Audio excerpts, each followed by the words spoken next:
Hoy, acompáñenme a ver la triste historia de Pedro.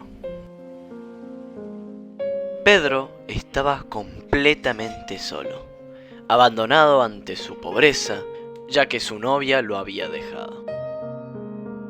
Y lo peor de todo es que no sabía que lo que era meiosis y gametogénesis. Y es así como todos sus problemas lo sumergieron en un mar de tristeza y soledad. Bueno, una historia muy dura, ¿no? Muy difícil.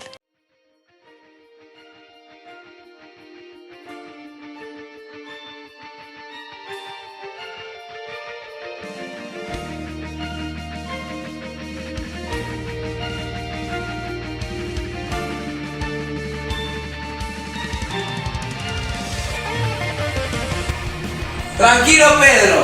Nosotros te tenemos la solución. ¿Quiénes son ustedes? Nosotros somos los hombres de azul. Y aquí está la solución a todos tus problemas. Amogus.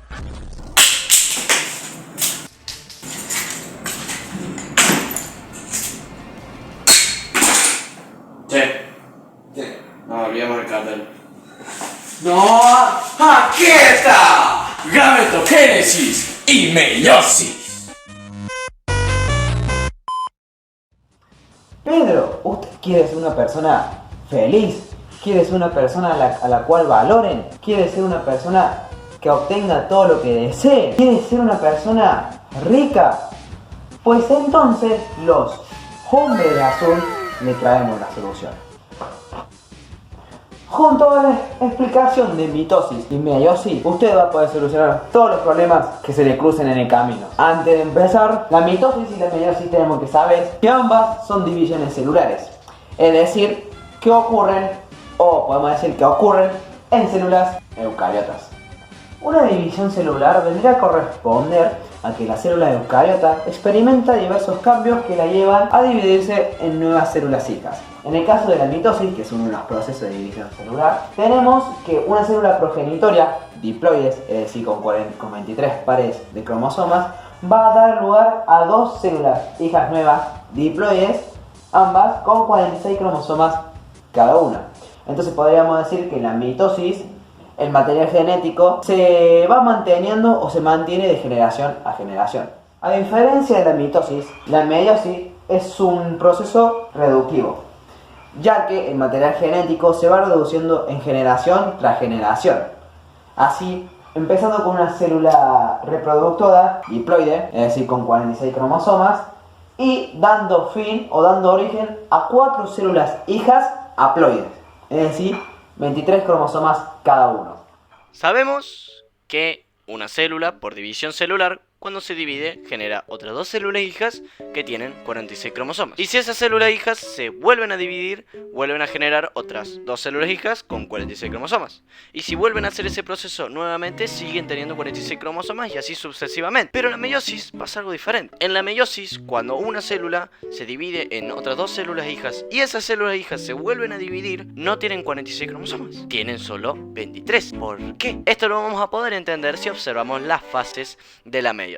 Así que para poder comprender la meiosis tenemos que entender que esta está compuesta en dos partes, meiosis 1 y meiosis 2, los cuales a su vez también están divididos en profase, metafase, anafase y telofase. Por así decirlo, todo empieza desde la interfase, en el cual es como si estuviésemos observando la célula directamente. Podemos observar todos sus componentes, ya sea su membrana nuclear, su nucleolo, como así también los cromosomas, los cuales están ubicados en forma de hebras de cromátidas. Es decir, que están todos enredaditos y listo. Sin embargo, para continuar, primero tenemos que entender las partes que tiene un cromosoma. Como pueden observar en la imagen, un cromosoma tiene primero los que vendrían a ser sus bracitos, los cuales son denominados como cromátidas, y también está su centro, que está compuesto por el centrómero y el cinetocoro. Esto lo vamos a poder entender más detalladamente cuando hablemos de las fases. Así que sin más preámbulos, empecemos.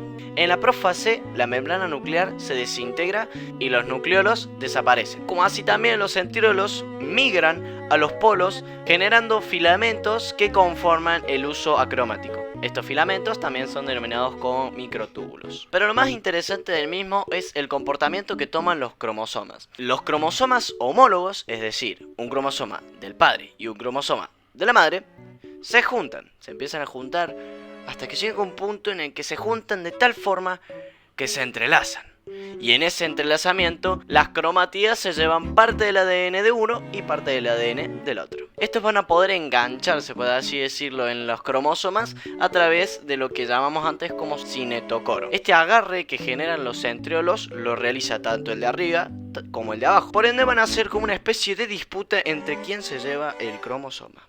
El resultado de esa pelea genera la anafase, en donde los cromosomas se dividen en cromátidas. Es decir, los brazos del cromosoma se dividen. Un poco terrorífico, pero realidad. Se dividen equitativamente y se desplazan hacia los polos. Hasta que finalmente, en la telofase, comienza un estrangulamiento de la célula y esta se empieza a dividir. Se vuelve a formar la envoltura nuclear, es decir, que vuelven a aparecer el nucleolo y la membrana nuclear, y los cromosomas se desespiralizan, está difícil la palabra, formando nuevamente las hebras de cromátina. Y en ese estrangulamiento que vemos llega un punto en el que se dividen de tal forma que ¡pum! Y obtenemos dos células hijas idénticas. Una con 46 cromosomas y la otra con 46 cromosomas, los cuales están mezclados. Y finalmente, en la meiosis 2 ocurre un proceso parecido en la meiosis 1, con la diferencia muy significativa que no se duplica el ADN. Por ende, en vez de generar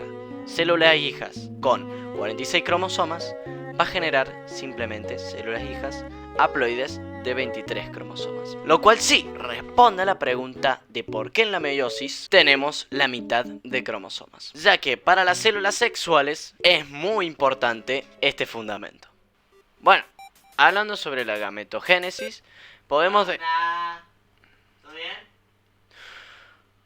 bien? Óvalo, ¿qué te dije de meterte en mi video? Y bueno, loco, estoy hace media hora ahí guardado y me estoy aburriendo, quiero hacer algo. ¿Vos sabés lo que estoy pero vos sabés de lo que estoy tardando en hacer este video? Y vos entrás a arruinármelo. Lo peor de todo es que la profe se enojar conmigo. Bueno, perdón, que me estaba aburriendo. Encima tengo hambre. Si querés saludar, qué sé yo. ¿Qué onda? Bueno, dale. Sí. Volvé al sótano. Dale. Me voy. Chao. No te quiero ver más. Chao. Chao. Hace frío. No estaba previsto eso. Así que... bueno, qué sé yo. Hablamos de la gametogénesis. La gametogénesis es un proceso por el cual se generan los gametos, los cuales pueden ser los espermatozoides, como por ejemplo, o también pueden ser los óvulos. Óvulo.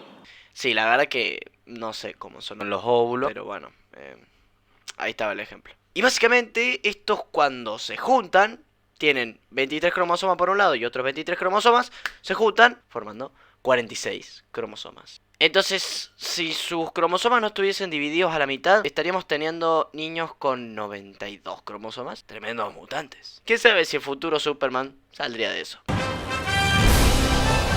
Yo creo que no. Pedro, entonces podríamos decir que en el caso de los hombres, los gametos son los espermatozoides. Son células sexuales, es decir, son células haploides y se producen en los túbulos semíferos, que se da a través del proceso llamado espermatogénesis. A su vez, la espermatogénesis se divide o tiene tres fases, las cuales son la proliferativa, la fase meiótica y la fase de espermiogénesis. Ahora, esta se desarrolla en túbulos semíferos que se encuentran en los testículos. A través de esta imagen podemos observar en las gónadas masculinas y en los testículos.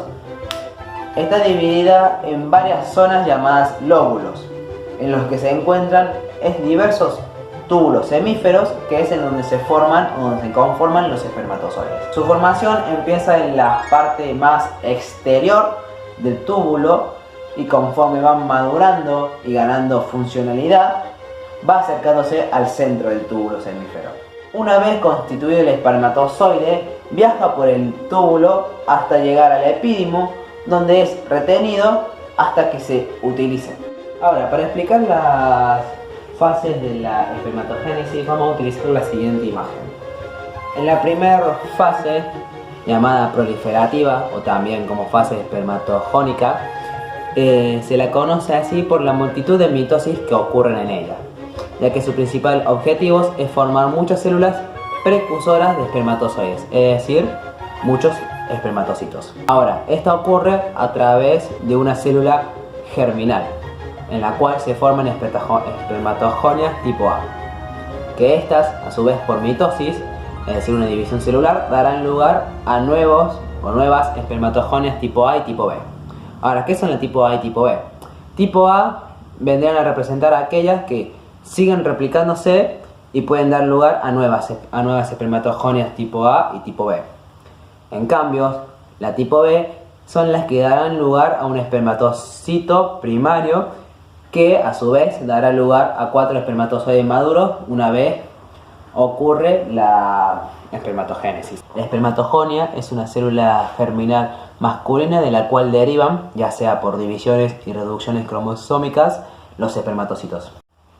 En la siguiente etapa de la espermatogénesis, es decir, la fase meiótica, se dan nuevos mecanismos de división celular que dan origen a nuevas células haploides, que son denominadas como espermatidas, que esto es mediante un proceso o los procesos denominados meiosis, como explicamos anteriormente. Ahora, en la última etapa de la espermatogénesis, que es la espermiogénesis, ocurre la maduración final de las espermatidas para dar lugar a los espermatozoides maduros. La cabeza del espermatozoide disminuye y adquiere la forma puntiaguda que le caracteriza por la reducción del citoplasma, el alargamiento del núcleo y la formación del acrosoma, para que finalmente los espermatozoides maduros se liberan hacia el centro del túbulo semífero. Ahora una persona miembro de los Hombres de Azul y totalmente diferente a Pedro. La ovogénesis es la gametogénesis del tipo femenino y consiste en la formación de óvulos en los ovarios. Este proceso comienza en el tercer mes del desarrollo fetal, es decir, que comienza antes del nacimiento y este perdura hasta que ocurre la fecundación. La ovogénesis termina cuando la mujer llega a la menopausia, es decir, que dejará de producir óvulos en toda su vida. Este proceso se realiza a partir de las ovogonias, durante el desarrollo embrionario de la mujer. Las ovogonias son células diploides que se separan mediante la mitosis, formando así ovocitos primarios, los cuales realizan una meiosis 1 incompleta, ya que se detiene en la profase 1. Durante este proceso obtenemos miles de ovocitos primarios en profase 1. Esto crea así una base para la ovogénesis, que luego continuará desarrollándose en la pubertad. Al llegar a la pubertad se reanuda la ovogénesis, y los ovocitos primarios completan la meiosis 1 dejando 2 células hijas haploides. Una recibe el nombre de ovocito secundario y la otra primer cuerpo polar. El ovocito secundario es caracterizado por recibir más citoplasma que el primer cuerpo polar. A partir de acá comienza la meiosis 2. En el caso del primer cuerpo polar, este genera 2 células haploides llamados segundos cuerpos polares. En el caso de los ovocitos secundarios, este continúa la meiosis hasta la metafase 2, en donde los ovocitos se expulsan durante el ciclo menstrual hasta el útero, así generando un tercer cuerpo polar que acabará degenerándose en conjunto de los segundos cuerpos polares. Si es que el ovocito es fecundado, se convierte en un óvulo fecundado, el cual madurará y se desarrollará en un cigoto. Si es que no es fecundado, se expulsará mediante la menstruación. Y así es como Pedro descubrió qué es la meiosis y la gametocinesis, y viviendo la mejor vida posible. Here comes the money.